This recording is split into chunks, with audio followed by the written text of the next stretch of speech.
അസ്സലാമു അലൈക്കും.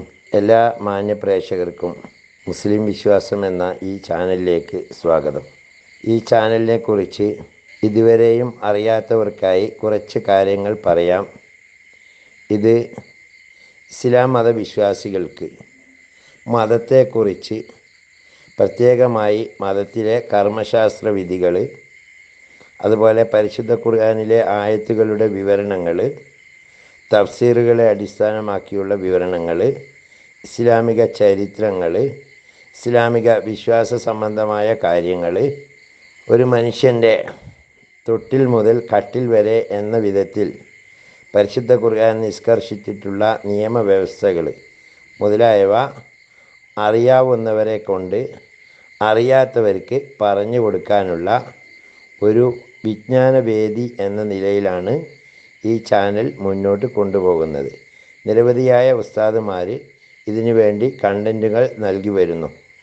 ആയതുകൊണ്ട് തന്നെ ഈ ചാനൽ ദീനി പ്രബോധനം എന്ന രീതിയിൽ ആരുടെയെങ്കിലും കയ്യിലെത്തിയാൽ അത് ഒന്ന് സബ്സ്ക്രൈബ് ചെയ്യുകയാണെങ്കിൽ കൂടുതലായിട്ടുള്ള വിവരങ്ങൾ നിങ്ങൾക്ക് ലഭ്യമാക്കുന്നതിനും, അതേപോലെ അത് ഷെയർ ചെയ്യുകയോ ലൈക്ക് ചെയ്യുകയോ ചെയ്താൽ കൂടുതലായ ആളുകളിലേക്ക് എത്തിക്കുന്നതിനും ഉപകാരപ്പെടും. അള്ളാഹു തൗഫീക്ക് നൽകട്ടെ. ഇനി നമുക്ക് വീഡിയോയിലേക്ക് കടക്കാം. വഹബ് ബിനു മുനബ്ബഹ് റളിയല്ലാഹു അൻഹു പറയുന്നു, ഹസ്രത്ത് ഇബ്നു അബ്ബാസ് റളിയല്ലാഹു അൻഹുവിന് തൻ്റെ കണ്ണിൻ്റെ കാഴ്ച നഷ്ടപ്പെട്ട ശേഷം അദ്ദേഹത്തെ ഞാൻ പിടിച്ചു കൊണ്ടുപോകുമായിരുന്നു. ഒരിക്കൽ മസ്ജിദുൽ ഹറാമിലെത്തിയപ്പോൾ അവിടെ ഒരു സ്ഥലത്ത് കുറച്ചാളുകൾ കൂടിയിരുന്ന് ബഹളമുണ്ടാക്കുന്ന ശബ്ദം കേട്ട് ആ ഭാഗത്തേക്ക് തന്നെ കൂട്ടിക്കൊണ്ടുപോവുക എന്ന് പറഞ്ഞതനുസരിച്ച് ഞാൻ അദ്ദേഹത്തെ അങ്ങോട്ട് കൂട്ടിക്കൊണ്ടുപോയി. അവിടെ എത്തിയപ്പോൾ അദ്ദേഹം അവർക്ക് സലാം പറഞ്ഞു. അവർ സലാം മടക്കിയ ശേഷം അദ്ദേഹത്തോട് ഇരിക്കാൻ ആവശ്യപ്പെട്ടെങ്കിലും അദ്ദേഹം അത് സ്വീകരിക്കാതെ അവരോടായി ഇപ്രകാരം പറഞ്ഞു: അള്ളാഹുവിൻ്റെ പ്രത്യേക ദാസന്മാരായ സംഘം അള്ളാഹുവിൻ്റെ ഭയത്താൽ നിശബ്ദരായി കഴിഞ്ഞുകൂടുന്നവരാണ്. എന്നാൽ അവർ അശക്തന്മാരോ മൂകന്മാരോ അല്ല, മറിച്ച് അവർ ഏറ്റവും ഉയർന്ന ബുദ്ധിമാന്മാരും വാക്ചാതുര്യമുള്ളവരുമാണ്. പക്ഷേ അള്ളാഹുവിൻ്റെ ഉന്നതിയെക്കുറിച്ചുള്ള ചിന്ത അവരുടെ ബുദ്ധിയെ ഭ്രമിപ്പിക്കുകയും അവരുടെ ഹൃദയങ്ങളെ ലൗകിക ആഗ്രഹങ്ങളിൽ നിന്നും വേർപ്പെടുത്തുകയും അവരുടെ നാവുകളെ നിശബ്ദമാക്കുകയും ചെയ്തിരിക്കുന്നു. ഈ നിലയിലുള്ള പാകത അവരിലുണ്ടായപ്പോൾ എല്ലാ സൽപ്രവർത്തികളിലും അവർ ധൃതി കാണിച്ചിരുന്നു. എന്നാൽ നിങ്ങൾ ഇന്ന് അവരിൽ നിന്നും എങ്ങോട്ടാണ് അകന്നു മാറിയിരിക്കുന്നത്?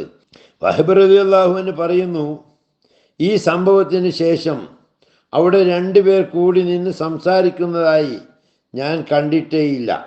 ഹസ്രത്ത് ഇബ്നു അബ്ബാസ് റളിയല്ലാഹു അൻഹു അള്ളാഹുവിനെ കുറിച്ചുള്ള ഭയത്താൽ കരഞ്ഞ് കരഞ്ഞ് കണ്ണുനീർ സദാ ഒഴുകിക്കൊണ്ടിരിക്കുന്നത് കാരണമായി കവിൾത്തടങ്ങളിൽ രണ്ട് ചാലുകൾ പോലെ അടയാളമുണ്ടായി പോയിരുന്നു.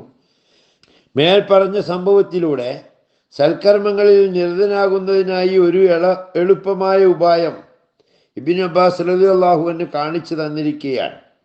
അതായത്, അള്ളാഹുവിൻ്റെ മഹത്വത്തെയും ഉന്നതിയെയും കുറിച്ച് ചിന്തിക്കുകയാണെങ്കിൽ എല്ലാ സൽക്കർമ്മങ്ങളും വളരെ എളുപ്പമുള്ളതാവുകയും അതിൽ നിഷ്കളങ്കത ഉണ്ടാവുകയും ചെയ്യുന്നതാണ്. ദിനരാത്രങ്ങൾ 24 മണിക്കൂറിൽ അല്പസമയമെങ്കിലും ഈ ചിന്ത ഉണ്ടാക്കി തീർക്കുന്നതിനായി ഒഴിവാക്കിയെടുക്കുന്നതിൽ നമുക്കെന്ത് പ്രയാസമാണുള്ളത്? റസൂലുള്ളാഹി സ്വല്ലല്ലാഹു അലൈഹി വസല്ലമ തങ്ങൾ പങ്കുകൊണ്ട അവസാനത്തെ യുദ്ധമാണ് സുപ്രസിദ്ധമായ തബൂക്ക് യുദ്ധം.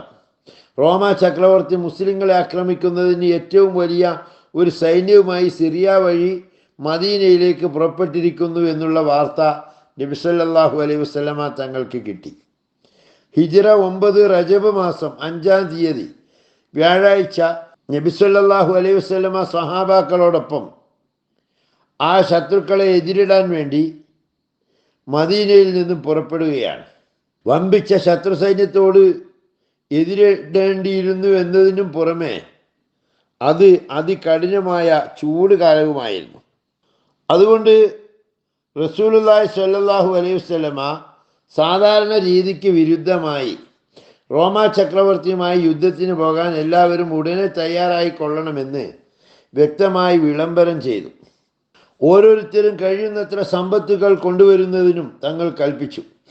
ഈ സന്ദർഭത്തിലാണ് അബൂബക്കർ റളിയല്ലാഹു അൻഹു തൻ്റെ വീട്ടിലുണ്ടായിരുന്ന സർവ്വ സാധനങ്ങളും എടുത്തുകൊണ്ട് വരികയും വീട്ടുകാർക്ക് വേണ്ടി എന്ത് ബാക്കി വച്ചിട്ടുണ്ടെന്ന് ചോദിച്ചപ്പോൾ അള്ളാഹുവിനെയും അവൻ്റെ റസൂലിനെയും ബാക്കി വച്ചിട്ടുണ്ടെന്നും മറുപടി പറഞ്ഞത്.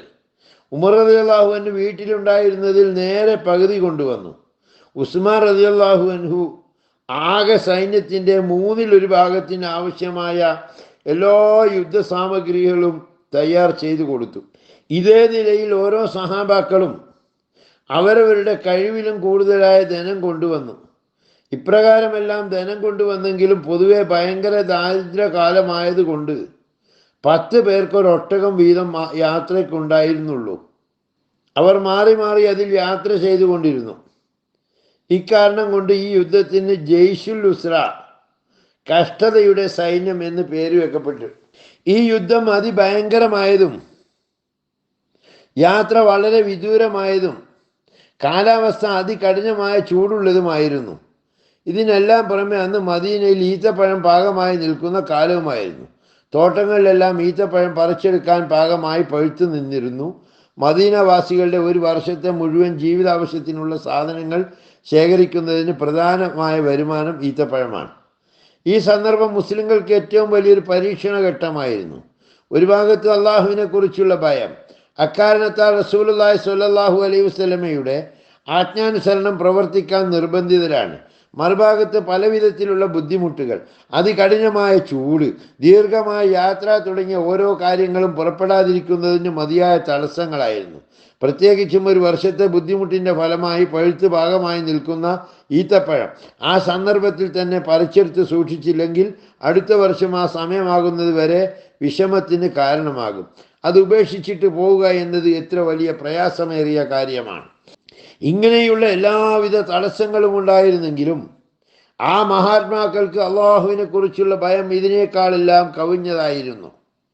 ഇക്കാരണത്താൽ മുനാഫിക്കുകൾ, സ്ത്രീകൾ, കുഞ്ഞുങ്ങൾ മുതലായ ഒഴിവ് നൽകപ്പെട്ട ആളുകൾ, ചില അത്യാവശ്യ ജോലികൾക്ക് വേണ്ടി മദീനയിൽ നിർത്തപ്പെട്ടവർ, യാത്രയ്ക്ക് വേണ്ടിയുള്ള വാഹനവും മറ്റ് സൗകര്യങ്ങളും കിട്ടാത്തത് കാരണമായി സങ്കടത്തോടുകൂടി കരഞ്ഞുകൊണ്ട് മടങ്ങേണ്ടി വന്ന ചില ആളുകൾ, ഇവരെ സംബന്ധിച്ച് പരിശുദ്ധ ഖുർആനിൽ അവർ തങ്ങളുടെ കണ്ണുകളിൽ നിന്നും കണ്ണീരൊലിപ്പിച്ചവരായിട്ട് മടങ്ങിപ്പോയി. സൂറത്ത് തൗബ 92-ാം വചനത്തിൽ ഇവരെ കുറിച്ചാണ് പരാമർശം. ഇവർ ഒഴിച്ച് മറ്റുള്ള മുസ്ലിങ്ങളെല്ലാം നബിയോടൊപ്പം പുറപ്പെട്ടിരിക്കുന്നു. എന്നാൽ ഇതിലൊന്നും പെടാതെയും തക്കതായ കാരണങ്ങളൊന്നുമില്ലാതെയും 3 ആളുകൾ പുറപ്പെടാതെയിരുന്നു. തബൂക്കിലേക്കുള്ള വഴിമധ്യേ സമൂദ് ഗോത്രക്കാർ താമസിച്ചിരുന്ന സ്ഥലത്തു കൂടി കടന്നുപോയപ്പോൾ നബി സല്ലല്ലാഹു അലൈഹി വസല്ലമ തങ്ങൾ തലപ്പാവിൻ്റെ അറ്റം കൊണ്ട് തങ്ങളുടെ മുഖം പൊത്തുകയും ഒട്ടകത്തെ അതിവേഗം നടത്തുകയും ചെയ്തു. സഹാബാക്കളോടായി തങ്ങൾ കൽപ്പിച്ചു, ഇവിടെ നിന്നും അതിവേഗത്തിൽ കടന്നു പോവുക. ഈ അക്രമികളുടെ രാജ്യത്ത് നിന്നും അവർക്കുണ്ടായ ശിക്ഷയെപ്പറ്റി ഭയപ്പെട്ട് കരഞ്ഞവരായി കടന്നു പോവുക. ഇവർക്കിറങ്ങിയ ശിക്ഷ നിങ്ങളുടെ മേലും ഇറങ്ങാൻ ഇടവരാതിരിക്കട്ടെ. അള്ളാഹുവിൻ്റെ തിരുദൂതരും അവൻ്റെ ഏറ്റവും കൂടുതൽ പ്രിയപ്പെട്ടവരുമായ റസൂലുള്ളാഹി സ്വല്ലല്ലാഹു അലൈഹി വസല്ലമ തങ്ങൾ അള്ളാഹുവിൻ്റെ ശിക്ഷ ഇറങ്ങിയ നാട്ടിൽ കൂടി നടന്നു പോയപ്പോൾ ഭയപ്പെട്ട് കരയുകയും തങ്ങളുടെ ആജ്ഞാനുസരണം സർവസ്വവും ഉപേക്ഷിച്ച് ജീവാർപ്പണം ചെയ്യാൻ തയ്യാറായിരിക്കുന്ന സഹാബാക്കളോട് ഇത്തരം ആദാബുകൾ അവരുടെ മേലും ഇറങ്ങാതിരിക്കുവാൻ വേണ്ടി ഭയപ്പെട്ട് കരഞ്ഞുകൊണ്ട് വേഗം കടന്നുപോയിക്കൊള്ളാൻ കൽപ്പിക്കുകയും ചെയ്തു. ഈ കാലത്ത് ഏതെങ്കിലും നാട്ടിൽ ഭൂകമ്പമോ പ്രളയമോ മുതലായ വിപത്തുകൾ സംഭവിക്കുകയാണെങ്കിൽ അങ്ങനെയുള്ള സ്ഥലങ്ങൾ ടൂറിസ്റ്റ് കേന്ദ്രങ്ങളാവുകയും ആളുകൾക്ക് മൊബൈൽ വീഡിയോ എടുത്ത് സ്റ്റാറ്റസ് വെക്കുന്നതിനുള്ള അവസരമുള്ള ഉല്ലാസ കേന്ദ്രമായും നാം തിരഞ്ഞെടുക്കുന്നു. ഭയപ്പെട്ട് കരയുന്നത് പോയിട്ട് ആ കാര്യത്തെക്കുറിച്ചുള്ള ചിന്ത പോലും നമുക്ക് വരാറില്ല. തബൂക്കിൽ ഒഴിവ് നൽകപ്പെട്ടവർക്ക് പുറമെ 80-ലധികം മുനാഫിക്കുകളും ഏകദേശം അത്ര തന്നെ കാട്ടറബികളും പുറപ്പെടാതിരുന്നു. കൂടാതെ അവർ മറ്റുള്ളവരോട് ഈ ചൂട് കാലത്ത് പുറപ്പെടരുത് എന്ന് പറഞ്ഞു തടയുകയും ചെയ്തിരുന്നു. അവർക്ക് മറുപടിയായി അള്ളാഹു പറഞ്ഞത്, കുൽ നാറു ജഹന്നമ അശദ്ദു ഹർറാ, ജഹന്നമിൻ്റെ തീയുടെ ചൂട് ഇതിനേക്കാൾ ഏറ്റവും കഠിനമായതാണ് എന്നാണ്. ഇവരെ കൂടാതെ യഥാർത്ഥ മുസ്ലിമീങ്ങളിൽ നിന്ന് 3 പേരും തക്ക കാരണമൊന്നുമില്ലാതെ യുദ്ധത്തിൽ പങ്കുകൊള്ളാതിരുന്നു. അവർ ഒന്ന് കഅബ് ബിൻ മാലിക് റളിയല്ലാഹു അൻഹു, ഹിലാൽ ബിൻ ഉമയ്യ റളിയല്ലാഹു അൻഹു, മിറാറത്ത് ബിൻ റബി റളിയല്ലാഹു അൻഹു എന്നിവരാണ്. ഇവർ 3 പേരും നിഫാക്കിൻ്റെ പേരിലോ തക്കതായ കാരണത്തിൻ്റെ പേരിലോ അല്ല പോകാതിരുന്നത്. സാമ്പത്തികമായും മറ്റും അവരുടെ അവസ്ഥ നല്ല നിലയിലായിരുന്നു. കഅബ് റളിയല്ലാഹു അൻഹു തൻ്റെ അവസ്ഥ സ്വയം പറയുന്നത് ഇങ്ങനെയാണ്. മിറാറത്ത് ബിൻ റബി റളിയല്ലാഹു അൻഹുവിൻ്റെ തോട്ടത്തിൽ സമൃദ്ധമായി ഈത്തപ്പഴം പാകമായി കിടന്നിരുന്നു. ഞാൻ ഇപ്പോൾ പോവുകയാണെങ്കിൽ ഇതെല്ലാം പാഴായി പോകുന്നതാണ്. ഇതിനു മുമ്പുള്ള യുദ്ധങ്ങളിലെല്ലാം ഒന്നൊഴിയാതെ ഞാൻ പങ്കുകൊണ്ടിട്ടുള്ളവനാണല്ലോ. ഇപ്രാവശ്യം പോയില്ലെങ്കിലും തിരക്കേടില്ലല്ലോ എന്ന വിചാരത്തിലാണ് അദ്ദേഹം പോകാതിരുന്നത്. അത് തെറ്റായിപ്പോയി എന്ന് ബോധ്യപ്പെട്ടപ്പോൾ ദീനിൻ്റെ വഴിയിൽ പുറപ്പെടുന്നതിന് തടസ്സമായി വന്ന ആ തോട്ടം മുഴുവൻ അദ്ദേഹം അള്ളാഹുവിൻ്റെ മാർഗത്തിൽ ധർമ്മം ചെയ്യുകയും ചെയ്തു. ഹിലാൽ ബിൻ ഉമയ്യ റളിയല്ലാഹു അൻഹുവിൻ്റെ വെളിയിൽ പല സ്ഥലങ്ങളിൽ താമസിച്ചിരുന്ന ബന്ധുക്കൾ പെട്ടെന്ന് ഈ സന്ദർഭത്തിൽ വന്നു ചേർന്നിരുന്നു. ഞാൻ ഇപ്പോഴും യുദ്ധങ്ങളിലെല്ലാം പങ്കുകൊണ്ടിട്ടുള്ളതാണല്ലോ, ഇപ്രാവശ്യം പോയില്ലെങ്കിലും തിരക്കേടില്ലല്ലോ എന്ന വിചാരത്തിലാണ് അദ്ദേഹം പോകാതിരുന്നത്. അത് തെറ്റായിപ്പോയി എന്ന് ബോധ്യപ്പെട്ടപ്പോൾ ദീനിന് വേണ്ടിയുള്ള ധർമ്മയുദ്ധത്തിൽ പങ്കുകൊള്ളാതിരിക്കുന്നതിന് കാരണമായി തീർന്ന ആ ബന്ധങ്ങളെല്ലാം അദ്ദേഹം മുറിച്ചു കളഞ്ഞു. ഹസ്രത്ത് കഅബ് റളിയല്ലാഹു അൻഹു അവരെ സംബന്ധിച്ച ചരിത്രം ഹദീസിൽ വളരെയധികം വന്നിട്ടുണ്ട്. അദ്ദേഹം ഈ സന്ദർഭത്തിലുണ്ടായ വൃത്താന്തം സ്വയം വിവരിച്ച് പറയുമായിരുന്നു. അദ്ദേഹം പറയുകയാണ്, എനിക്ക് തബൂക്ക് സമയത്തുണ്ടായിരുന്നത് പോലെ സാമ്പത്തിക ശേഷിയും കഴിവും മുമ്പൊരു യുദ്ധത്തിൻ്റെ സമയത്തും ഉണ്ടായിരുന്നില്ല. ഈ സമയത്ത് എൻ്റെ കൈവശം 2 ഒട്ടകങ്ങളുണ്ടായിരുന്നു. ഇതിനു മുമ്പ് ഒരിക്കലും 2 ഒട്ടകങ്ങൾ സ്വന്തമായി എൻ്റെ കൈവശം ഉണ്ടായിരിക്കുവാനുള്ള അവസരം കിട്ടിയിട്ടില്ല. ഏതെങ്കിലും ഭാഗത്തേക്ക് യുദ്ധത്തിന് പുറപ്പെടാൻ ഉദ്ദേശമുണ്ടെങ്കിൽ തങ്ങൾ അത് വെളിപ്പെടുത്താതെ മറ്റൊരു ഭാഗത്തെ ശത്രുക്കളെപ്പറ്റി അന്വേഷിച്ചു കൊണ്ടിരിക്കും. എന്നാൽ തബൂക്ക് യുദ്ധത്തിൽ ഭയങ്കരമായ ചൂടും ദീർഘമായ യാത്രയുമായിരുന്നു എന്നതിന് പുറമെ അക്കാലത്തെ വൻ ശക്തിയായി പരിഗണിക്കപ്പെട്ടിരുന്ന റോമൻ പട്ടാളത്തോടായിരുന്നു എതിരിടേണ്ടിയിരുന്നത്. അതുകൊണ്ട് എല്ലാവരും ശരിയായ തയ്യാറെടുപ്പോടു കൂടി പോകുന്നതിന് വേണ്ടി പുറപ്പെടുന്ന കാര്യം നേരത്തെ പ്രഖ്യാപിച്ചു. അപ്രകാരം മുസ്ലിങ്ങളുടെ ഒരു വലിയ സംഘം നബി സല്ലല്ലാഹു അലൈഹി വസല്ലമ തങ്ങളോടൊപ്പം പുറപ്പെട്ടു. അവരുടെ എല്ലാം പേരുകൾ കുറിക്കുക എന്നത് തന്നെ പ്രയാസമായിരുന്നു. ഇത്ര വലിയ കൂട്ടത്തിൽ ഞാൻ ഒരാൾ പോകാതെ ഒതുങ്ങി നിന്നാൽ അത് കണ്ടുപിടിക്കുക എന്നതും പ്രയാസമാണ്. കൂടാതെ അന്ന് മദീനയിൽ ഈത്തപ്പഴക്കുലകൾ പഴുത്ത് പാകമായി കിടക്കുന്ന സമയമായിരുന്നു. രാവിലെ മുതൽ തന്നെ ഞാനും യാത്രയ്ക്ക് ഒരുങ്ങാമെന്ന് വിചാരിച്ചെങ്കിലും വൈകുന്നേരമായിട്ടും ഒന്നും ഒരുങ്ങാൻ സാധിച്ചില്ല. എനിക്ക് നല്ല സൗകര്യമുണ്ടല്ലോ, പോകാൻ ഉറപ്പിച്ചു കഴിഞ്ഞാൽ ഉടനെ തയ്യാറായി പുറപ്പെടാമെന്ന് ഞാൻ സമാധാനപ്പെടുകയും ചെയ്തു. ഇങ്ങനെ ഇരിക്കെ നബി സല്ലല്ലാഹു അലൈഹി വസല്ലമയും കൂട്ടത്തിൽ മറ്റു മുസ്ലിങ്ങളും യാത്രയായി. അപ്പോഴും ഞാൻ യാത്രയ്ക്ക് ഒരുങ്ങിയില്ല. 1-2 ദിവസത്തിനുള്ളിൽ തയ്യാറായി അവരുടെ കൂട്ടത്തിൽ പോയി ചേരാമെന്ന് അപ്പോഴും ഞാൻ ഉദ്ദേശിച്ചു. ഇപ്രകാരം ഇന്ന് നാളെ എന്ന വിചാരത്തിൽ ദിവസങ്ങൾ പലതും കഴിയുകയും നബി സല്ലല്ലാഹു അലൈഹി വസല്ലമ തങ്ങളുടെയും കൂട്ടത്തിലുള്ളവരുടെയും അവർ തബൂക്കിൽ എത്തിച്ചേരാനുള്ള കാലം അടുക്കുകയും ചെയ്തു. ആ സമയത്ത് ഞാൻ പരിശ്രമിച്ചെങ്കിലും യാത്രയ്ക്ക് വേണ്ട സാമഗ്രികൾ തയ്യാറാക്കാൻ കഴിഞ്ഞില്ല. ഈ നിലയിൽ ഞാൻ മദീനയിൽ ഇറങ്ങി നോക്കുമ്പോൾ കപട വിശ്വാസികൾ എന്ന ദുഷ്പേരിൽ അറിയപ്പെട്ടവരോ ഒഴിവ് നൽകപ്പെട്ട ബലഹീനന്മാരോ അല്ലാതെ മദീനയിൽ മറ്റാരെയും എനിക്ക് കാണാൻ കഴിഞ്ഞില്ല. നബി സല്ലല്ലാഹു അലൈഹി വസല്ലമ തബൂക്കിലെത്തിയ ശേഷം കഅബിനെ കാണുന്നില്ലല്ലോ എന്ത് സംഭവിച്ചു എന്ന് അന്വേഷിച്ചു. അതിനൊരാൾ, അള്ളാഹുവിൻ്റെ ദൂതരെ, അദ്ദേഹത്തിൻ്റെ സാമ്പത്തിക കഴിവാണ് അദ്ദേഹത്തെ വരാതെ തടഞ്ഞു നിർത്തിയിരിക്കുന്നത് എന്ന് മറുപടി പറഞ്ഞു. അപ്പോൾ ഹദ്റത്ത് മുആദ് റളിയല്ലാഹു അൻഹു, ഇയാൾ പറഞ്ഞത് തെറ്റാണ്, ഞങ്ങളുടെ അറിവിൽപ്പെട്ടിടത്തോളം അദ്ദേഹം നല്ല ആളാണ് എന്ന് പറഞ്ഞു. ഇതെല്ലാം കേട്ടെങ്കിലും ഒന്നും പറയാതെ നബി സല്ലല്ലാഹു അലൈഹി വസല്ലമ മൗനമായിരുന്നു. ഏതാനും ദിവസങ്ങൾക്ക് ശേഷം നബി സല്ലല്ലാഹു അലൈഹി വസല്ലമ തങ്ങൾ മടങ്ങി വരുന്നു എന്ന വാർത്ത കേട്ടപ്പോൾ എനിക്ക് വലിയ സങ്കടവും മനപ്രയാസവും ഉണ്ടായി. പല വിധത്തിലുള്ള വ്യാജ കാരണങ്ങളും ഞാൻ മനസ്സിൽ വിചാരിച്ചു. ഇപ്പോൾ എന്തെങ്കിലും കള്ള കാരണങ്ങൾ പറഞ്ഞ് തങ്ങളുടെ കോപത്തിൽ നിന്ന് രക്ഷപ്പെടുകയും പിന്നീട് ഏതെങ്കിലും ഒരു സമയത്ത് സത്യം വെളിപ്പെടുത്തി മാപ്പിന് അപേക്ഷിക്കുകയും ചെയ്യാമെന്ന് കരുതി. ഇതിനെപ്പറ്റി എൻ്റെ കുടുംബത്തിലുള്ള ചില ബുദ്ധിശാലികളുമായി ആലോചന നടത്തിക്കൊണ്ടിരിക്കുകയും ചെയ്തിരുന്നു. എന്നാൽ നബി സല്ലല്ലാഹു അലൈഹി വസല്ലമ മദീനയിൽ വന്നെത്തി എന്നുള്ള വാർത്ത കിട്ടിയപ്പോൾ സത്യം കൊണ്ടല്ലാതെ മറ്റൊന്നും രക്ഷയില്ല, അതുകൊണ്ട് ഞാൻ തങ്ങളോട് സത്യം മാത്രമേ പറയുകയുള്ളൂ എന്ന് തീരുമാനിച്ചു. നബി സല്ലല്ലാഹു അലൈഹി വസല്ലമ യാത്രയിൽ നിന്ന് മടങ്ങി വന്നാൽ ആദ്യമായി പള്ളിയിൽ പോവുകയും അവിടെ 2 റക്അത്ത് തഹിയ്യത്തുൽ മസ്ജിദ് നിസ്കരിച്ച ശേഷം കുറച്ച് സമയം സന്ദർശകരുമായി സംസാരിച്ചു കൊണ്ടിരിക്കുകയും പതിവായിരുന്നു. അപ്രകാരം തങ്ങൾ പള്ളിയിൽ ഇരുന്നപ്പോൾ കപടവിശ്വാസികളായ മുനാഫിക്കുകളെല്ലാം തങ്ങളുടെ സന്നിധിയിൽ വന്ന് വ്യാജമായ കാരണങ്ങൾ പറയുകയും അത് വിശ്വസിക്കാൻ വേണ്ടി സത്യം ചെയ്യുകയും ചെയ്തുകൊണ്ടിരുന്നു. റസൂലുള്ളാഹി സ്വല്ലല്ലാഹു അലൈഹി വസല്ലമ തങ്ങൾ അവരുടെ ബാഹ്യമായ അവസ്ഥ നോക്കി അത് സ്വീകരിക്കുകയും ആന്തരിക നിലയെക്കുറിച്ച് അള്ളാഹുവിങ്കൽ ബരമേൽപ്പിക്കുകയും ചെയ്തുകൊണ്ടിരുന്നു. ഈ സമയത്ത് ഞാനും അവിടെ എത്തി സലാം പറഞ്ഞു. നബി സല്ലല്ലാഹു അലൈഹി വസല്ലമ അതൃപ്തിയോടെ ഒന്ന് ചിരിച്ചുകൊണ്ട് മുഖം തിരിച്ചു കളഞ്ഞു. ഈ സമയത്ത് ഞാൻ പറഞ്ഞു, അള്ളാഹുവിൻ്റെ റസൂലേ, തങ്ങൾ മുഖം തിരിച്ചു കളഞ്ഞല്ലോ. അള്ളാഹുവിൽ സത്യമായി ഞാൻ കപടവിശ്വാസിയല്ല. അള്ളാഹുവിനെ കുറിച്ചുള്ള വിശ്വാസത്തിൽ എനിക്ക് അണുവിട സംശയവുമില്ല. അപ്പോൾ നബി സല്ലല്ലാഹു അലൈഹി വസല്ലമ ഇവിടെ വരൂ എന്ന് കൽപ്പിച്ചതനുസരിച്ച് ഞാൻ തങ്ങളുടെ സമീപത്ത് പോയിരുന്നു.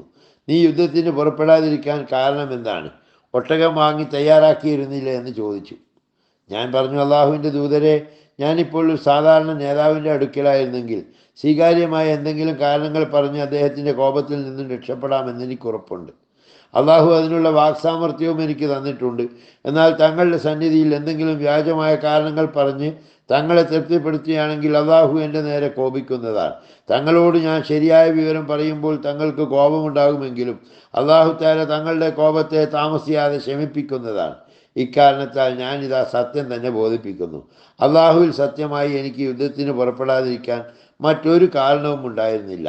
ഇതിനു മുമ്പൊരിക്കലും ഇല്ലാതിരുന്ന സാമ്പത്തിക സൗകര്യങ്ങളും സമയവും എനിക്കുണ്ടായിരുന്നു. ഇത്രയും പറഞ്ഞപ്പോൾ റസൂലുള്ളാഹി സ്വല്ലല്ലാഹു അലൈഹി വസല്ലം സത്യം പറഞ്ഞു എന്ന് പറഞ്ഞതിന് ശേഷം എൻ്റെ നേരെ തിരിഞ്ഞ്, ശരി, എഴുന്നേറ്റ് പോയിക്കൊള്ളുക, താങ്കളെ സംബന്ധിച്ച് അള്ളാഹു തീരുമാനിക്കുന്നതാണ് എന്ന് കൽപ്പിച്ചതനുസരിച്ച് ഞാൻ അവിടെ നിന്നും എഴുന്നേറ്റ് നടന്നു. അപ്പോൾ എൻ്റെ ബന്ധുക്കളിൽ ചിലർ വന്ന്, നീ മുമ്പൊരിക്കലും ഒരു കുറ്റവും ചെയ്തിട്ടില്ലല്ലോ, ഇപ്പോൾ എന്തെങ്കിലും ഒഴിവുകിഴിവുകൾ പറഞ്ഞ് നബി സല്ലല്ലാഹു അലൈഹി വസല്ലമ തങ്ങളോട് പൊറുക്കലിനെ തേടാമായിരുന്നു.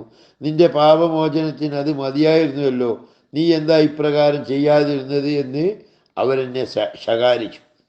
ഇപ്രകാരം വേറെ ആരെങ്കിലും ഉണ്ടോ എന്ന് ഞാൻ അവരോട് അന്വേഷിച്ചപ്പോൾ വേറെ 2 ആളുകളുണ്ടെന്നും നീ പറഞ്ഞ പോലെ സത്യം പറഞ്ഞെന്നും നിനക്ക് കിട്ടിയ പോലെയുള്ള മറുപടി അവർക്കും കിട്ടിയെന്നും അവരിലൊരാൾ ഹിലാൽ ബിൻ ഉമയ്യ,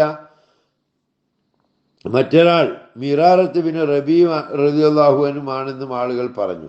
ഞാൻ നോക്കിയപ്പോൾ എൻ്റെ അവസ്ഥയിലായിത്തീരുന്നവരിരുവരും നല്ല സ്വാലിഹീങ്ങളും ബദർ യുദ്ധത്തിൽ പങ്കെടുക്കൊണ്ട ബദരീങ്ങളുമായിരുന്നു. ഞങ്ങൾ 3 പേരോടും ആരും സംസാരിക്കാൻ പാടില്ല എന്ന് നബി സല്ലല്ലാഹു അലൈഹി വസല്ലമ കൽപ്പിച്ചു. ആരോട് കൂടുതൽ ബന്ധമുണ്ടായിരിക്കുന്നുവോ അവരോട് കോപവും അധികമായി ഉണ്ടാകുന്നു. നന്നാകാനുള്ള അർഹതയുള്ളവരെ ശാസിക്കുകയും ചെയ്യുന്നു. നന്മയെ സ്വീകരിക്കുന്നതിനുള്ള അർഹതയില്ലാത്തവരെ ആര് ശാസിക്കാനാണ്? ഇതൊരു നിയമമാണല്ലോ. തങ്ങൾ സല്ലല്ലാഹു അലൈഹി വസല്ലം വിലക്കിയതനുസരിച്ച് ജനങ്ങളെല്ലാം ഞങ്ങളുമായുള്ള സംസാരം ഉപേക്ഷിക്കുകയും ഞങ്ങളെ വെറുക്കുകയും ചെയ്യാൻ തുടങ്ങി. അപ്പോൾ ഈ ലോകമേ മാറിപ്പോയതായും വിശാലമായി ഈ ഭൂമി എനിക്ക് ഇടുങ്ങിയതായും മദീനയിലുള്ള വീടുകളും ആളുകളുമെല്ലാം അന്യരായും എനിക്ക് തോന്നി. ഞാൻ ഈ അവസ്ഥയിൽ മരിച്ചു പോവുകയാണെങ്കിൽ റസൂലുള്ളാഹി സ്വല്ലല്ലാഹു അലൈഹി വസല്ലമ തങ്ങൾ എൻ്റെ മയ്യിത്ത് നിസ്കാരം നിർവഹിക്കുകയില്ലല്ലോ. അഥവാ നബി വഫാത്താവുകയാണെങ്കിൽ എന്നേക്കുമായി ആരും എന്നോട് മിണ്ടാതിരിക്കുകയും എൻ്റെ മയ്യിത്ത് നിസ്കരിക്കാതിരിക്കുകയും ചെയ്യുമല്ലോ എന്ന ഭയമായിരുന്നു എൻ്റെ മനസ്സിനെ ഏറ്റവും കൂടുതൽ അലട്ടിക്കൊണ്ടിരുന്നത്. റസൂലുള്ളാഹി സ്വല്ലല്ലാഹു അലൈഹി വസല്ലമ തങ്ങളുടെ ആജ്ഞയ്ക്ക് വിപരീതമായി പ്രവർത്തിക്കാനുള്ള ധൈര്യം ആർക്കാണുള്ളത്? 50 ദിവസം ഞങ്ങൾ ഇതേ അവസ്ഥയിൽ തന്നെ കഴിഞ്ഞുകൂടി. എൻ്റെ 2 സ്നേഹിതന്മാർ ആദ്യമേ വീട്ടിൽ തന്നെ ഇരുന്നിരുന്നു. ഞാൻ അക്കൂട്ടത്തിൽ നല്ല ശക്തനായിത്തീരുന്നത് കൊണ്ട് കമ്പോളങ്ങളിലും മറ്റും ചുറ്റി നടക്കുകയും ജമാഅത്ത് നിസ്കാരത്തിൽ പങ്കുകൊള്ളുകയും ചെയ്തുകൊണ്ടിരുന്നു. എന്നാൽ എന്നോട് ആരും സംസാരിച്ചില്ല. ഞാൻ തങ്ങളുടെ സന്നിധിയിൽ ചെന്ന് സലാം പറയുകയും അതിന് മറുപടിയായി തങ്ങളുടെ ചുണ്ട് അനങ്ങുന്നുണ്ടോ എന്ന് ശ്രദ്ധിക്കുകയും ചെയ്യുമായിരുന്നു. ഫർദ് നിസ്കാരത്തിന് ശേഷം തങ്ങളുടെ സമീപത്ത് തന്നെ സുന്നത്ത് നിസ്കരിക്കുകയും തങ്ങൾ എന്നെ നോക്കുന്നുണ്ടോ എന്ന് കടക്കണ്ണിട്ട് നോക്കുകയും ചെയ്തിരുന്നു. ഞാൻ നിസ്കാരത്തിൽ വ്യാപൃതനായിരിക്കുമ്പോൾ തങ്ങൾ എൻ്റെ നേരെ നോക്കുകയും ഞാൻ അങ്ങോട്ട് തിരിഞ്ഞാൽ എൻ്റെ ഭാഗത്ത് നിന്ന് മുഖം തിരിച്ചു കളയുകയും ചെയ്തിരുന്നു. ഈ അവസ്ഥയും മുസ്ലിങ്ങളെല്ലാം എന്നോട് നിസ്സഹകരിക്കുകയും ചെയ്തപ്പോൾ എനിക്ക് വലിയ മനപ്രയാസമുണ്ടായി. ഞാൻ എൻ്റെ കൊച്ചാപ്പയുടെ മകനും ഞാനുമായി കൂടുതൽ സ്നേഹബന്ധത്തിൽ കഴിഞ്ഞിരുന്ന ഒരാളുമായ അബൂ ഖത്താദയുടെ വീട്ടിൽ ചെന്നു. അദ്ദേഹത്തിൻ്റെ മതിലിന് മുകളിൽ കയറി സലാം പറഞ്ഞെങ്കിലും അദ്ദേഹം മടക്കിയില്ല. ഞാൻ അള്ളാഹുവിൽ സത്യം ചെയ്തുകൊണ്ട് എനിക്ക് അള്ളാഹുവിനോടും അവൻ്റെ റസൂലിനോടും ഏറ്റവും കൂടുതൽ സ്നേഹമുണ്ടെന്ന് നിനക്ക് അറിഞ്ഞുകൂടെ എന്ന് ചോദിച്ചു. അതിന് അദ്ദേഹം യാതൊരു മറുപടിയും പറഞ്ഞില്ല. രണ്ടാം പ്രാവശ്യവും ഞാൻ സത്യം ചെയ്തുകൊണ്ട് ഇപ്രകാരം ചോദിച്ചു. അപ്പോഴും അദ്ദേഹം മിണ്ടാതെ മൗനമായിരുന്നു. മൂന്നാമതും ഞാൻ സത്യം ചെയ്ത് ചോദിച്ചപ്പോൾ അള്ളാഹുവിനും അവൻ്റെ റസൂലിനും മാത്രം അറിയാമെന്ന് പറഞ്ഞ് ഈ മറുപടി കേട്ട ഉടനെ തന്നെ എൻ്റെ കണ്ണുകൾ നിറഞ്ഞൊഴുകാൻ തുടങ്ങി. ഞാൻ അവിടെ നിന്നും മടങ്ങിപ്പോയി. ഇതേ അവസ്ഥയിൽ ഒരു ദിവസം ഞാൻ മദീന കമ്പോളത്തിൽ പോയപ്പോൾ സിറിയയിൽ നിന്നും ധാന്യക്കച്ചവടത്തിനായി മദീനയിൽ വന്ന കിബിത്തി വർഗത്തിൽപ്പെട്ട ഒരു ക്രിസ്ത്യാനി കഅബ് ബിൻ മാലിക്കിനെ എനിക്ക് കാണിച്ചു തരണമെന്ന് അവിടെയുള്ളവരോട് ആവശ്യപ്പെടുന്നതായി ഞാൻ കേട്ടു. ആളുകൾ എന്നെ കാണിച്ചു കൊടുത്തപ്പോൾ അയാൾ എൻ്റെ അടുക്കൽ വന്ന് ഗസ്സാനിലെ കാഫിറായ രാജാവിൻ്റെ ഒരു എഴുത്ത് എൻ്റെ കയ്യിൽ തന്നു. ഞാൻ ആ എഴുത്ത് വായിച്ചു നോക്കിയപ്പോൾ അതിൽ ഇപ്രകാരം പറഞ്ഞിരുന്നു: താങ്കളുടെ നേതാവ് താങ്കളുടെ മേൽ അക്രമം പ്രവർത്തിച്ചിരിക്കുന്നതായി നമുക്ക് അറിവ് കിട്ടിയിരിക്കുന്നു. ദൈവം താങ്കളെ നിന്ദരാക്കാതിരിക്കട്ടെ. താങ്കൾ നമ്മുടെ അടുക്കലേക്ക് വരിക. വേണ്ടുന്ന സഹായ സഹകരണം നാം ചെയ്തു തരാം.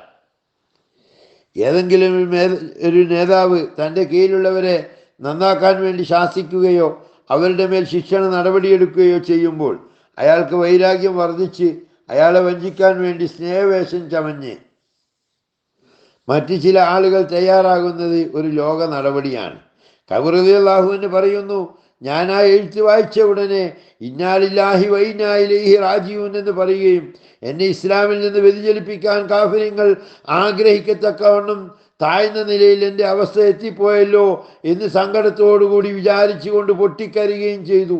ഇത് എനിക്ക് സംഭവിച്ചിരിക്കുന്ന ഒരു മുസീബത്താണെന്ന് മനസ്സിലാക്കിക്കൊണ്ട് ആ എഴുത്ത് ഞാൻ അടുപ്പിലിട്ട് കരിച്ചു കളഞ്ഞു. അനന്തരം നബിയുടെ അടുക്കൽ ചെന്ന്, അള്ളാഹുവിൻ്റെ ദൂതരെ, തങ്ങൾ ഇപ്രകാരം ശിക്ഷണ നടപടിയെടുത്തത് കാരണമായി ഒരു കാഫിർ എന്നെ ഇസ്ലാമിൽ നിന്നും തെറ്റിക്കാമെന്ന് ആഗ്രഹിക്കത്തക്ക രീതിയിൽ എൻ്റെ അവസ്ഥ താണുപോയിരിക്കുന്നു എന്ന് അറിയിക്കുകയും ചെയ്തു. ഇതേ രീതിയിൽ 40 ദിവസം കഴിഞ്ഞപ്പോൾ നബി സല്ലല്ലാഹു അലൈഹി വസല്ലമ തങ്ങളുടെ ഒരു ദൂതൻ എൻ്റെ അടുക്കൽ വന്ന് എൻ്റെ ഭാര്യയെ വീട്ടിൽ നിന്ന് പറഞ്ഞേക്കാൻ തങ്ങൾ കൽപ്പിച്ചിരിക്കുന്നതായി അറിയിച്ചു. തലാക്ക് ചൊല്ലാനാണോ കൽപ്പിച്ചിരിക്കുന്നത് എന്ന് ഞാൻ ചോദിച്ചപ്പോൾ അല്ല, അകറ്റി നിർത്താനാണ് കൽപ്പന എന്ന് അദ്ദേഹം മറുപടി നൽകി. എൻ്റെ മറ്റ് 2 കൂട്ടുകാരുടെ അടുക്കലും ഈ ദൂതം വഴിയായി ഇതേ കൽപ്പന അറിയിച്ചിരുന്നു. ഞാൻ എൻ്റെ ഭാര്യയോട്, നീ നിൻ്റെ വീട്ടിലേക്ക് പോയിക്കൊള്ളുക, ഇക്കാര്യത്തെപ്പറ്റി അള്ളാഹു തീരുമാനമെടുക്കുന്നത് വരെ നീ അവിടെ തന്നെ താമസിക്കുക എന്ന് പറഞ്ഞയച്ചു. ഹിലാൽ ബിൻ ഉമയ്യ റളിയല്ലാഹു അൻഹുവിൻ്റെ ഭാര്യ നബി സല്ലല്ലാഹു അലൈഹി വസല്ലമ തങ്ങളുടെ സന്നിധിയിൽ ചെന്ന്, അള്ളാഹുവിൻ്റെ റസൂലെ, ഹിലാൽ വലിയ വാർദ്ധക്യാവസ്ഥയിലാണ്. അദ്ദേഹത്തിൻ്റെ കാര്യങ്ങൾ അന്വേഷിക്കുന്നതിന് ആരെങ്കിലും ഇല്ലെങ്കിൽ അദ്ദേഹം വളരെ കഷ്ടത്തിലാകും. തങ്ങൾ അതൃപ്തിയൊന്നും കൂടാതെ അനുവദിക്കുകയാണെങ്കിൽ അദ്ദേഹത്തിന് ഞാൻ സേവനം ചെയ്യാമെന്ന് ആവശ്യപ്പെട്ടു. അപ്പോൾ തങ്ങൾ അതിന് തിരക്കേടില്ല, പക്ഷേ ഭാര്യാഭർത്തൃ ബന്ധത്തിൽ ഏർപ്പെടരുത് എന്ന് കൽപ്പിച്ചു. ആ സമയം അവർ പറഞ്ഞു, അള്ളാഹുവിൻ്റെ ദൂതരെ, അദ്ദേഹത്തിന് അങ്ങനെ ഒരു ചിന്തയുമില്ല. ഈ സംഭവം ഉണ്ടായത് മുതൽ ഇന്നേ വരെ അദ്ദേഹം രാവും പകലും കരഞ്ഞു കഴിയുകയാണ്. കഅബ് റളിയല്ലാഹു അൻഹു പറയുന്നു, ഹിലാൽ റളിയല്ലാഹു അൻഹു അവർക്ക് അദ്ദേഹത്തിൻ്റെ ഭാര്യയോടൊപ്പം താമസിക്കുന്നതിനുള്ള അനുവാദം ലഭിച്ചപ്പോൾ, നീയും അനുവാദം ചോദിക്കുകയാണെങ്കിൽ നിനക്കും നിൻ്റെ ഭാര്യയോടൊപ്പം കഴിഞ്ഞുകൂടാൻ അനുവാദം ലഭിച്ചേക്കുമെന്ന് എന്നോട് ചില ആളുകൾ പറഞ്ഞു. അതിന് ഞാനൊരു യുവാവാണ്, അദ്ദേഹം വയോവൃദ്ധനാണ്, എനിക്ക് ഏത് രീതിയിലുള്ള മറുപടിയാണ് കിട്ടുക എന്ന് അറിഞ്ഞുകൂടാ, അതുകൊണ്ട് എൻ്റെ മനസ്സതിന് ധൈര്യപ്പെടുന്നില്ല എന്ന് പറഞ്ഞുകൊണ്ട് അവനെ മടക്കി അയച്ചു. ഇതേ നിലയിൽ വീണ്ടും 10 ദിവസം കൂടി കഴിഞ്ഞു. അങ്ങനെ ആരും ഞങ്ങളോട് സംസാരിക്കാതെയും സഹകരിക്കാതെയും 50 ദിവസം പൂർത്തിയായി. 50-ാം ദിവസം രാവിലെ ഞാൻ എൻ്റെ വീടിൻ്റെ മുകളിൽ സുബഹിസ്കരിച്ച ശേഷം വളരെ ചിന്താകുലനായിരിക്കുകയാണ്. എനിക്ക് ഭൂമി വളരെ ഇടുങ്ങിയതായി തോന്നുകയും ചെയ്തു, ഒരു ഭാരമായി തോന്നുകയും ചെയ്തിരിക്കുന്നു. ഈ സമയത്ത് സ്വൽ എന്ന കുന്നിൻ്റെ മുകളിൽ നിന്ന് ഒരാൾ അത്യുച്ചത്തിൽ, കഅബേ, നിങ്ങൾക്കിതാ സന്തോഷ വാർത്ത എന്ന് വിളിച്ചു പറഞ്ഞതായി ഞാൻ കേട്ടു. ഞാൻ ഈ ശബ്ദം കേട്ട മാത്രയിൽ തന്നെ അള്ളാഹുവിന് നന്ദി രേഖപ്പെടുത്തുവാനായി സുജൂദ് ചെയ്യുകയും എൻ്റെ കഷ്ടതകളെല്ലാം തീർന്നുവെന്ന് മനസ്സിലാക്കിക്കൊണ്ട് ആനന്ദ ബാഷ്പം പൊഴിപ്പിക്കുകയും ചെയ്തു. അന്ന് സുബഹിസ്കാരത്തിന് ശേഷം ഞങ്ങൾക്ക് മാപ്പ് നൽകപ്പെട്ടിരിക്കുന്നു എന്ന് റസൂലുള്ളാഹി സ്വല്ലല്ലാഹു അലൈഹി വസല്ലം വിളംബരം ചെയ്തു. അത് കേട്ടുകൊണ്ട് ഒരു മനുഷ്യൻ എല്ലാവരുടെയും അറിവിനായി ഒരു കുന്നിൻ്റെ മുകളിൽ നിന്ന് അത്യുച്ചത്തിൽ വിളിച്ചു പറഞ്ഞതായിരുന്നു ആദ്യം കേട്ടത്. അതിനുശേഷം ഒരാൾ കുതിരപ്പുറത്ത് കയറി അതിവേഗത്തിൽ എൻ്റെ അടുക്കൽ വന്ന് സന്തോഷ വാർത്ത അറിയിച്ചു. അപ്പോൾ ഞാൻ ധരിച്ചിരുന്ന വസ്ത്രങ്ങൾ രണ്ടും അയച്ചു വന്ന് ആ മനുഷ്യന് സമ്മാനമായി കൊടുത്തു. അള്ളാഹുവിൽ സത്യമായി 2 വസ്ത്രങ്ങളില്ലാതെ മറ്റൊരു വസ്ത്രവും ആ സമയത്ത് എൻ്റെ ഉടമസ്ഥതയിൽ ഉണ്ടായിരുന്നില്ല. ശേഷം വേറെ 2 വസ്ത്രവും വാങ്ങി ധരിച്ചുകൊണ്ട് ഞാൻ റസൂലുള്ളാഹി സ്വല്ലല്ലാഹു അലൈഹി വസല്ലമ തങ്ങളുടെ സന്നിധിയിൽ ഹാജരായി. ഇതേ നിലയിൽ എൻ്റെ മറ്റ് 2 കൂട്ടുകാരുടെ അടുക്കലും സന്തോഷ വാർത്തയുമായി ആളുകൾ എത്തിയിരുന്നു. ഞാൻ മസ്ജിദ് നബവിയിൽ എത്തിയപ്പോൾ തങ്ങളുടെ സന്നിധിയിലുണ്ടായിരുന്നവരെല്ലാം എന്നെ സ്വാഗതം ചെയ്യുന്നതിനായി എൻ്റെ അടുക്കലേക്ക് ഓടിയെത്തി. അവരിൽ ആദ്യമായി വന്ന് എന്നെ സ്വാഗതം ചെയ്യുകയും മുസാഫാത്ത് ചെയ്യുകയും ചെയ്തത് അബൂ തൽഹ റളിയല്ലാഹു അൻഹു ആയിരുന്നു. ഈ സംഭവം എൻ്റെ ഓർമ്മയിൽ ഒരിക്കലും മറക്കുന്നതല്ല. ഞാൻ നബി സല്ലല്ലാഹു അലൈഹി വസല്ലമ തങ്ങളുടെ സന്നിധിയിൽ ചെന്ന് സലാം പറഞ്ഞപ്പോൾ നബി സല്ലല്ലാഹു അലൈഹി വസല്ലമ തങ്ങളുടെ മുഖം സന്തോഷത്താൽ പ്രകാശമായി. ആ സന്തോഷ നബിയുടെ മുഖത്ത് നിന്നും വ്യക്തമായിരുന്നു. നബി സല്ലല്ലാഹു അലൈഹി വസല്ലം തങ്ങളുടെ മുഖം സന്തോഷത്താൽ പ്രകാശിച്ചാൽ അത് ചന്ദ്രനെ പോലെ തിളങ്ങിയിരുന്നു. ഞാൻ നബി തങ്ങളോട് എൻ്റെ തൗബയുടെ പൂർത്തീകരണമായി മുഴുവൻ സ്വത്തും ഞാൻ സദക്ക ചെയ്യുന്നു എന്ന് പറഞ്ഞു. കാരണം ഈ സ്വത്താണ് എനിക്ക് ഈ മുസീബത്ത് വരുത്തി വെച്ചത്. അപ്പോൾ മുഴുവൻ ധനവും ധർമ്മം ചെയ്യുന്നതിൽ നിന്നും നബി സല്ലല്ലാഹു അലൈഹി വസല്ലമ എന്നെ വിലക്കി അല്പം ധനം ബാക്കിയാക്കുവാൻ കൽപ്പിച്ചു. അപ്പോൾ ഖൈബർ യുദ്ധത്തിൽ നിന്നും എനിക്ക് ലഭിച്ചത് ബാക്കിയാക്കുന്നു എന്ന് ഞാൻ പറഞ്ഞു. കഅബ് റളിയല്ലാഹു അൻഹു പറയുന്നു, ഞാൻ പറഞ്ഞത് സത്യം പറഞ്ഞത് കൊണ്ട് രക്ഷപ്പെട്ടു. ആയതിനാൽ ജീവിതം മുഴുവൻ സത്യം പറയുമെന്ന് ഞാൻ തീരുമാനിച്ചു. ഇതാണ് തബൂക്ക് യുദ്ധവുമായി കഅബ് റളിയല്ലാഹു അൻഹുവിൻ്റെ സംഭവങ്ങൾ വിശദീകരിക്കുന്നത്. അള്ളാഹു നമുക്ക് ജീവിത വിജയം നേടുന്ന പരലോകത്ത് ഈ പറയപ്പെട്ട കഅബ് റളിയല്ലാഹു അൻഹു ഉൾപ്പെടെയുള്ള മഹത്തുക്കളുടെ കൂടെ ജന്നാത്തിൽ ഒരുമിച്ച് കൂടുവാനുള്ള തൗഫീക്ക് പ്രദാനം ചെയ്യട്ടെ. വാഹിർ ദഅ്വാനാ അൽഹംദുലില്ലാഹി റബ്ബിൽ ആലമീൻ. അസ്സലാമു അലൈക്കും വറഹ്മത്തുള്ളാഹി വബറകാതുഹു.